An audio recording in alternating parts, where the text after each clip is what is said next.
Meg is the latest film from director Jon Turteltaub, who previously directed the National Treasure movies and The Sorcerer's Apprentice. This movie is about a team of researchers who work at this place called Mana 1. They're supposed to go down to the Mariana Trench to explore this place called the Thermocline. They're trying to dive deeper to discover the wildlife down there, but when they get down there, they discover a 70-foot Megalodon is waiting for them, and now it's up to them, especially Jason Statham playing Jonas Taylor, to kill this Megalodon and keep it from terrorizing the rest of the world. I was actually pretty pumped to see this film after I saw the trailer. Like, it looked like a lot of fun. Jason Statham is an actor that I really admire when it comes to his action roles, and considering the director made some of my favorite childhood films of Sorcerer's Apprentice and National Treasure, I was interested to see what they could do. They had like 3 screenwriters though. One of them did Lara Croft, The Cradle of Life, and then the other 2 did Red 2, and Battleship, so that was a little interesting. Either way, when I got the notice from my AMC Stubs membership that I was invited to a screening of The Meg, I couldn't possibly turn that down.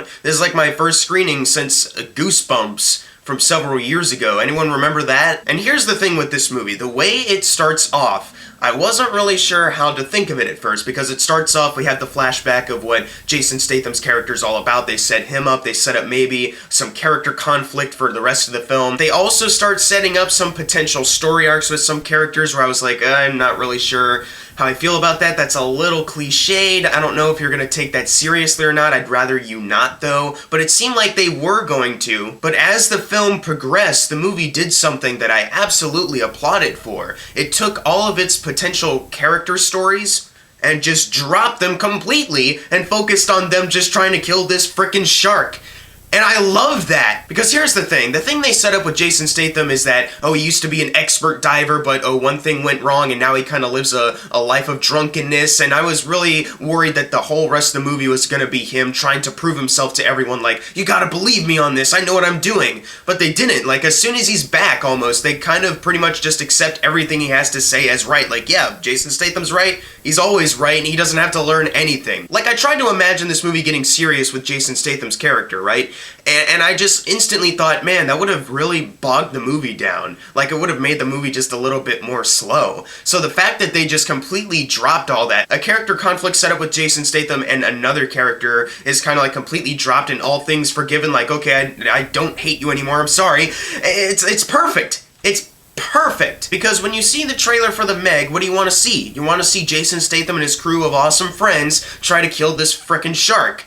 And that's exactly what they give you. They set up some stuff at first that they don't follow through with at all, but it's perfect. Like, they set up that Jason Statham has an ex-wife, and I was like, please, don't make this about them getting back together or having dramatic speeches about their relationship. No, it's not there. They just talk like normal friends now.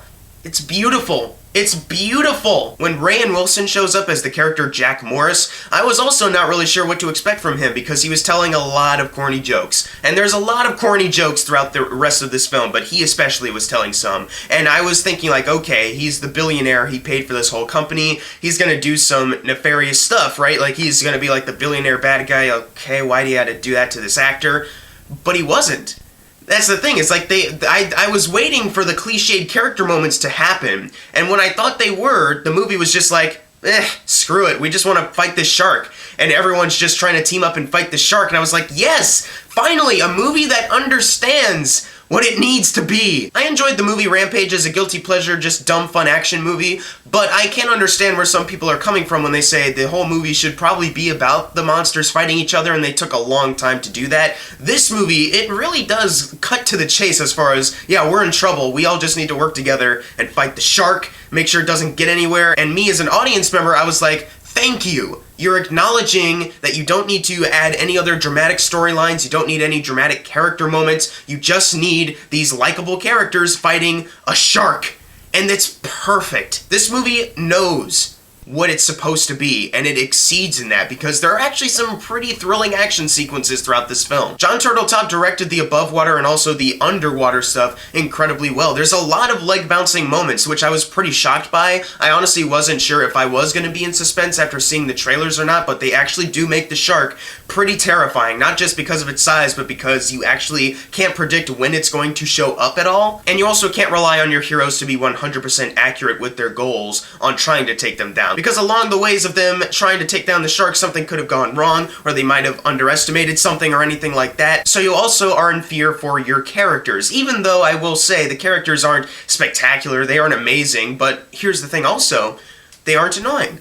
None of them really annoyed me. They're telling a lot of corny jokes, yes, and at first it could be a little hard to get through, but once they start to talk together about taking down the shark, and when they start trying to take down the shark and the jokes actually started to improve for me, I was like, okay, a lot of these lines are still really corny, it's really corny dialogue, but I'm getting more invested in the story and with these characters, so I'm into it. Because look, this is a goofy premise, right? There's this thing called the thermocline, and it's been hiding all these, like, big creatures that we've never seen before. Like, that's goofy. Like, that's really goofy, and how they mention how the Megalodon gets out of that, it's also really goofy, right? And as I mentioned earlier, with the characters, they drop any story potential for any of them. They all basically just play themselves after that. Jason Statham is playing Jason Statham, Rainn Wilson is playing a Rainn Wilson type, and the same applies to everyone else. They're all playing a version of themselves just in a shark movie. But it's kind of perfect. For example, if you like Ruby Rose, and I like Ruby Rose, I think she's a really cool person, see her in this movie, and she's likable. Like, she's just playing a version of herself, and she's got a lot of likable character moments. So they don't do anything that deep with her, but at the same time, she's performing well enough with some of the jokes she's given in the dialogue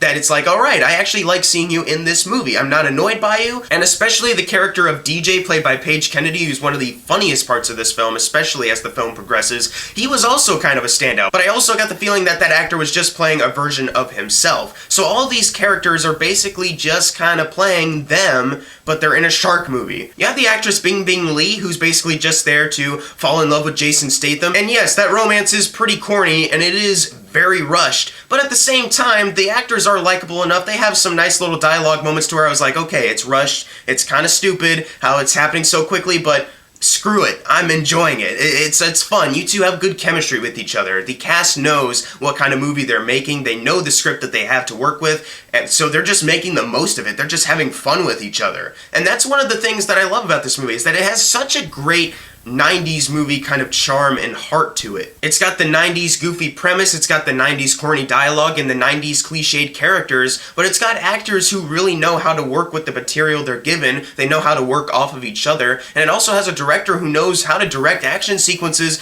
pretty well, actually. The entire third act, Jesus Christ, it gets so insane, but I loved it. It was everything I wanted it to be. It was excellent. And this is all done without it being rated R or anything. This is a PG-13 movie, and it still works. It still works very well. Like, I was still in the same amount of suspense that I would be if it was an R-rated film. And also the CGI for this movie, at times you can kind of tell, like, okay, that's not real, there's a green screen there. But for the most part, the CG is actually pretty well done. And I was like, alright, the creatures here actually do look pretty good, and the shark especially looks pretty good. All the more to get me more invested into this premise and into this story. Now, technically speaking, I should probably mention, yes, this is technically a bad movie, because character development is pretty much non-existent, the writing is very goofy, and there's lots of corny lines of dialogue. But speaking personally, on a personal level, I had so much fun with this movie. Like, the action sequences were well made for me, the CG was pretty great too, and the characters, even though the actors are basically just playing themselves again,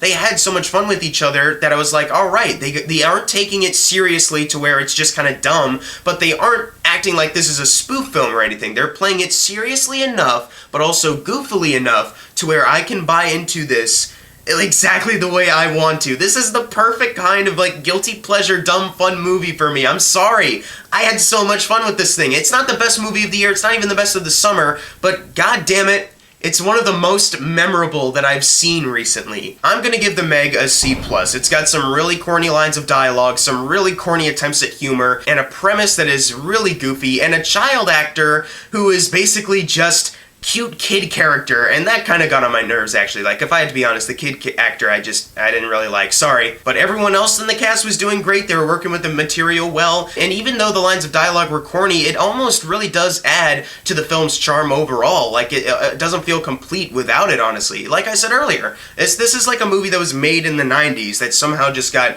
released today, like just now. 28 years later, we finally got the ultimate 90s movie of The Meg. and I loved it. On a personal enjoyment scale, I'd probably give this like an A-, but because this movie does have its issues, I do want to have an official grade of a C+, but it's like my favorite C+. It's like the guilty pleasure C+ that I could actually enjoy much more than movies I gave like a B- to. The action sequences are thrilling, the CG is also really well done, and all of the actors know how to play this thing. Like, it's such a fun movie. It's costing $150 million, and it's opening against a Slender Man movie. So next weekend when it comes out officially, can you guys please go see The Meg? Honestly, I might go see it again just so I can support it, because that's just so much fun. And I found out this movie's based off a book, and that book has sequels, and I want to see those sequels now.